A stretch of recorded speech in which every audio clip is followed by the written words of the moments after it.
has been like a year. I graduated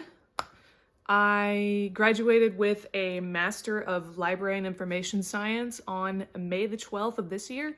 I am officially a librarian, even though I would say I have been a librarian for much longer than that. Do I think you should have to have a master's degree to be a librarian? Absolutely not. I think everything that you need to know about librarianship can be learned within a 4-year degree and some experience. I think it is just another way to bar people from entering that profession, but that is a whole other can of worms that we don't need to open up today. I told myself, Bailey, you're not gonna go back to school. What am I doing? I'm going back to school. My cat, Chicken, is chickening out over here. She's losing her mind. You're probably wondering like what I've been reading, which is the point of this video. And the truth is, not much. Let me get my notes. Probably going to include a few spoilers here. So if you have not read Red Rising by Pierce Brown or the following books or the following series, please skip this because I'm gonna spoil some of it. Red Rising is a novel set, I think, about 700 years in the future, and it follows our main character named Darrow. There is a society of people set about 700 years in the future, and it is organized by color. So we have gold on the top and we have red on the bottom. We have a bunch of colors in between, and your color corresponds to your eye color. So if I was a gold woman, I would have golden eyes. I have blue eyes now, or green. I would be a blue or a green in this series. It also determines your way of life. Everything about you revolves around your color. Our main character, Darrow, is a red. He is a hell diver. He is diving into the depths of Mars on something called a claw drill, and he's tearing it up. He's mining for this stuff, okay? He's mining. He is under the impression that the society has not yet colonized the surface level of Mars. So he's not seen the surface of Mars. He literally lives in these mines. A tragedy occurs. I'm not going to tell you what the tragedy is. You need to read that for yourself. A tragedy occurs. Darrow is projected into this golden society, and it is his job to enter this academy and kind of dismantle the system from the inside out, if you get what I'm saying. Without spoiling too much, you get what I'm saying.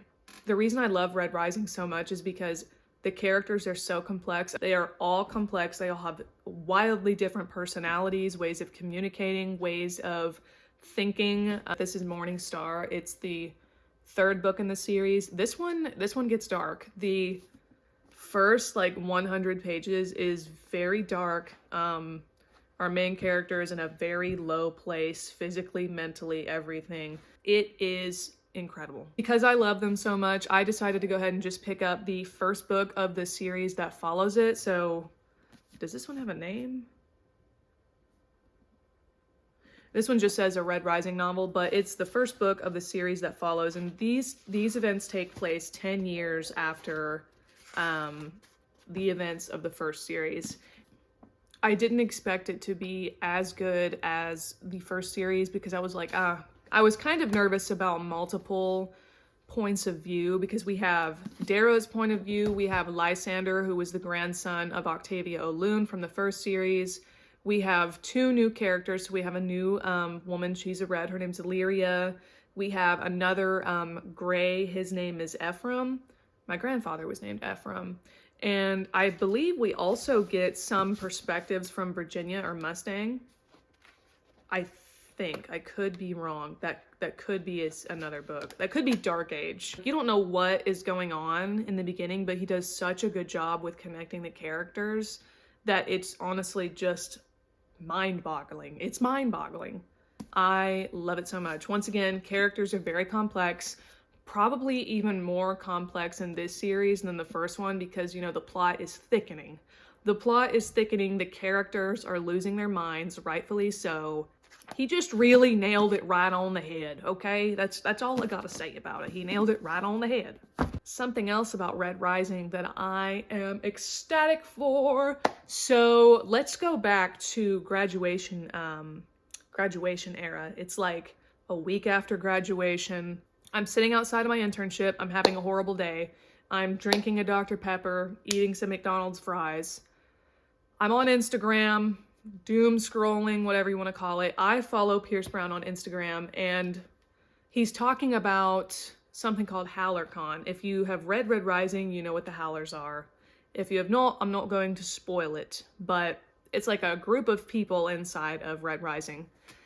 So he's talking about HowlerCon, and I'm like, oh, cool. You know, it's probably going to be in like Portland, Seattle. Would love to go, do not have the money or time to do that.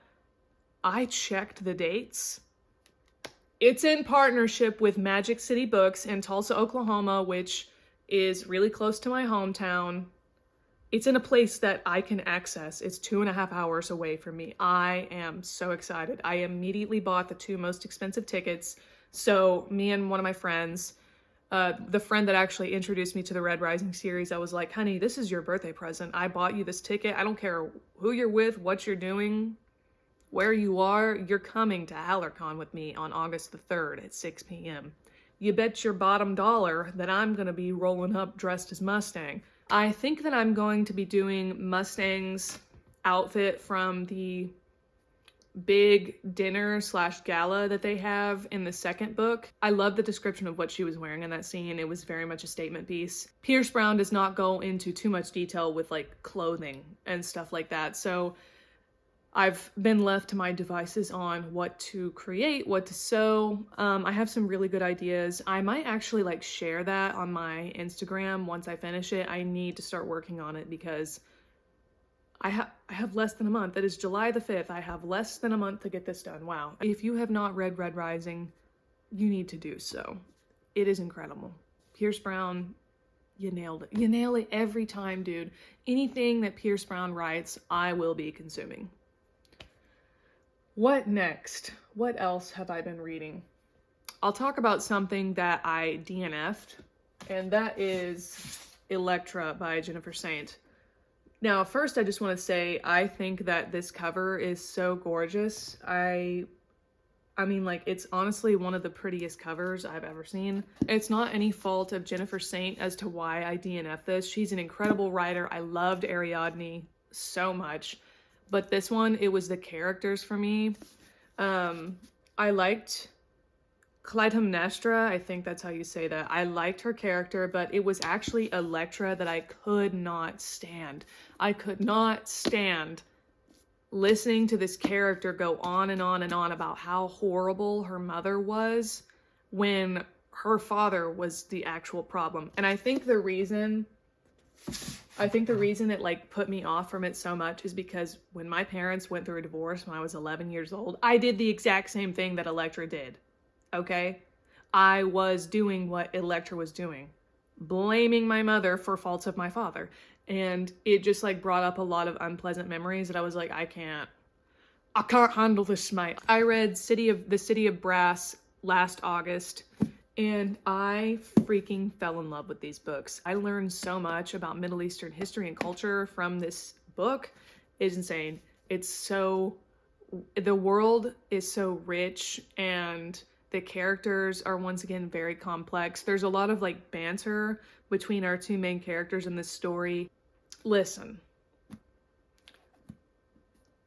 Dara, hot, okay? Hot character. Became so irritated with him by the end of this first book that I didn't pick up the second book.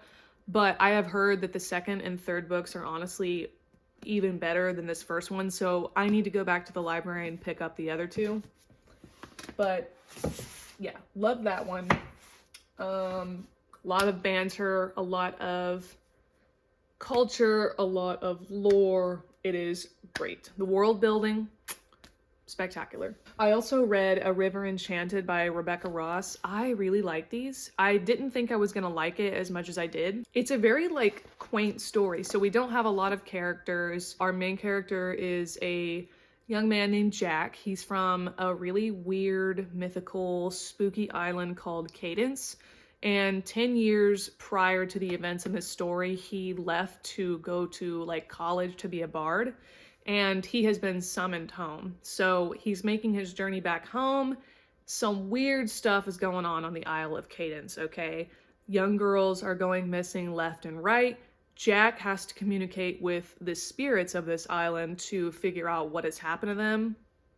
And we end up with kind of like an enemies to lovers situation in this book.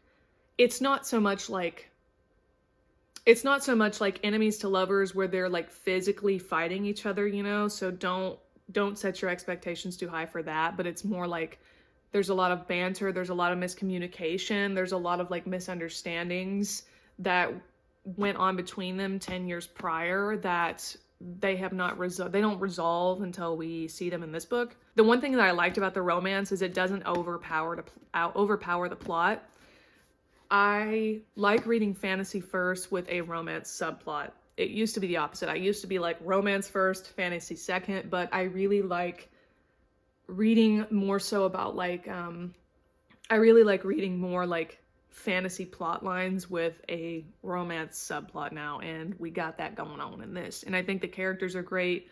Kind of like Pierce Brown, Rebecca Ross does a really good job at creating complex, multifaceted characters that they all have different, they're not carbon copies of each other, they all have different personalities, and I love the way that our two main characters, our love interests, interact with each other in this book. Here's our second book, A Fire Endless. I've not enjoyed A Fire Endless as much as I did the first book. I haven't finished it yet, but I do need to pick it back up and finish it. When I was a teenager, I was the biggest Cassandra Clare fan on the face of the earth. I read all of the Mortal Instruments. I love the what is it called, the Clockwork series. I cannot remember exactly what the series is called, but the one with Tessa, Will, and Jem, I love that one so much. This is the series that follows their children. So we have James Harrendell, we have Cordelia Carstairs, and this is the second book in the series. I actually really like this one. One good thing about Cassandra Clare is there's a lot of like mystery. So demons are demoning in her universe. We all know that demons are demoning, and you know, they're running around trying to figure out what's going on. And there's also like a lot of angst and pining in this, a lot of miscommunication. If you don't like miscommunication, I would not recommend this series, because James and Cordelia are miscommunicating left and right, let me tell you what, and it can get irritating. It really can.